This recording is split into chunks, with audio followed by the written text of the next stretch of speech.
وہ کسی محفل نعت میں حاضری ہوئی تو آج کل یہ بھی مسئلہ ہے. میں نے ان دوستوں سے کہا کہ میں شوق سے اس لیے آؤں گا کہ یہاں ایک نعت سننے اور سنانے کا ماحول ہوگا، ورنہ محافل نعت میں جاتے ہیں تو طبیعت و چاٹ ہو جاتی ہے. نہ کسی کو پڑھنا آتا ہوتا ہے، نہ کسی کو سننا آتا ہوتا ہے. نہ فہموں کی واہ واہ انہیں حوصلہ دیتی ہے، اور وہ جو بھی اول فول بول رہے ہوتے ہیں بٹن تاں کر دیتے ٹھانگ کر دیتے نکی جی ہاں کر دے. یہ کوئی نعت ہے؟ بازاری لفظ بولے جا رہے ہیں. یہاں تو زباں ہو محو توصیف و ثنا تو نعت کہتا ہوں، بنے جب دھڑکنے صلی اللہ تو نعت کہتا ہوں. یہ تو معمولی بات تو نہیں ہے. عرفی مشتا بھی رہے نعت است نہ صحرا. عرفی کہتا ہے یوں ہی نہ چل پڑنا نظر اٹھا کے، یہ کوئی صحرا نہیں ہے. یہاں قدم قدم پہ ہتاتے ہیں، لے سانس بھی آہستہ کے دربار نبی ہے.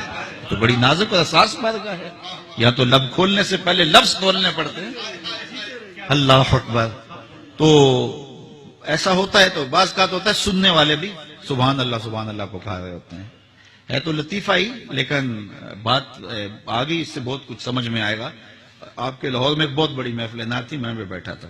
تو ایک معروف ثنا پڑھ رہے تھے اعلی حضرت کا کلام، اور کلام تھا کہ رہے گا یوں ہی ان کا چرچا رہے گا، پڑے خاک ہو جائیں جل جانے والا. تو ایک اور معروف ثنا اٹھے اور ان کے کان میں کہا کہ اس کو یوں پڑھو، بڑھے گا یوں ہی ان کا چرچا بڑھے گا. تو انہوں نے یوں پڑھنا شروع کر دے. جتنے بھی مجلس تھی سارے جھومنے لگے. تو ایک صاحب میرے ساتھ بیٹھے تھے، انہوں نے مجھے دیکھا کہ ان کو جنبش نہیں ہوئی، پتہ نہیں سمجھ نہیں آئی.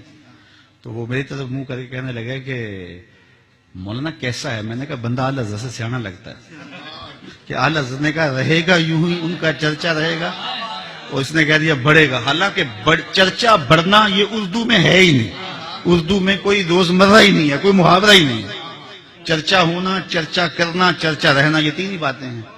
اور وہ داد دے رہا ہے اور نافہم کہہ رہا ہے سبحان اللہ ماشاءاللہ کمال کر دی. تو وہ کہنے لگا کہ جناب آپ نے غور نہیں کیا. میں کہ بندہ سیانا لگتا ہے حضرت سے. تو یہ جب نافہم ہو تو پھر بڑا مشکل ہو جاتا ہے. تو وہ ایسی ایک محفل نعت تھی، تو کسی نے وہ پڑھ دیا کہ وہ اپنا مقدمہ کیسے ہار سکتا ہے جس کے حضور وکیل ہوں. تو سب نے کہا سبحان اللہ. میں نے کہا یہاں وکیل ایڈوکیٹ کے معنی میں بن رہا ہے، کیونکہ مقدمے کی بات چلی نا. وکیل نگہبان کے معنی میں بھی آتا ہے، تو اس میں انکار نہیں ہے، اور یہ حضور کے اسماء میں سے ہے. لیکن یہاں وکیل بمعنی ایڈوکیٹ ہے، چونکہ مقدمے کی بات چل رہی ہے، تو معنی متعین یہ ہو رہا ہے. تو میں نے کہا یوں نہ کہو، حضور ہمارے وکیل نہیں ہیں، حضور ہمارے شفیع ہیں. وکیل اور شفیع میں فرق ہوتا ہے. وکیل جج کو کہتا ہے صاحب میرے موکل نے یہ جرم نہیں کیا لہذا چھوڑا جائے، جرم ثابت ہو تو پھر سزا پکی ہے.